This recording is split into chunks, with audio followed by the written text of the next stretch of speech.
सकाळी उठल्यानंतर आपली सर्वच कामांची धावपळ असते. स्वयंपाक, चहापाणी, आवरावर हे सर्व काही करण्यात काहीतरी सांडतं. हे बघा काय झालं, मुलीने आवाज दिला आणि माझं काम अजून वाढलं. आणि हे बघा, हे दिसतंय टिश्यू पेपर सारखं, पण टिश्यू पेपर नाही.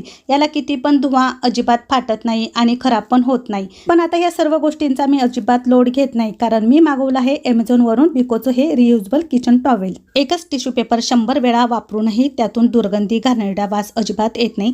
पण दिवसभरात 4-5 नॅपकिन खराब होतात आणि त्यातून घाणेरडा वासही येतो. फक्त एकच शीट वापरून तुम्ही संपूर्ण किचनची क्लिनिंग करू शकता. शेगडी, टाइल्स, मार्बल किंवा किचन ओटा, ओव्हन, मिक्सर, फ्रीज अशा सर्व काही वस्तू याने चकाचक होतात. प्रत्येक पॅकेटमध्ये 20 शीट आहे आणि बांबूपासून बनवले. जिथे मार्क दिला आहे तिथूनच ते फाडायचे. तर यांचा की नाही एकच मंत्र आहे, वाईप, वॉश अँड रियूज 100 टाइम. तर हे बिकोचं किचन टॉवेल जास्त पाणी शोषून घेतं आणि रेग्युलर टॉवेल कमी आहे की नाही सर्वात जास्त भारी. चला तर मग माझा किचन क्लीन झालेला आहे. याला स्वच्छ धुवून सुकायला टाकला. तुम्हालाही हे प्रोडक्ट पाहिजे असेल तर Amazonवर परचेस करू शकता, नाहीतर मला कमेंटमध्ये कमेंट करू शकता. चला तर बाय बाय.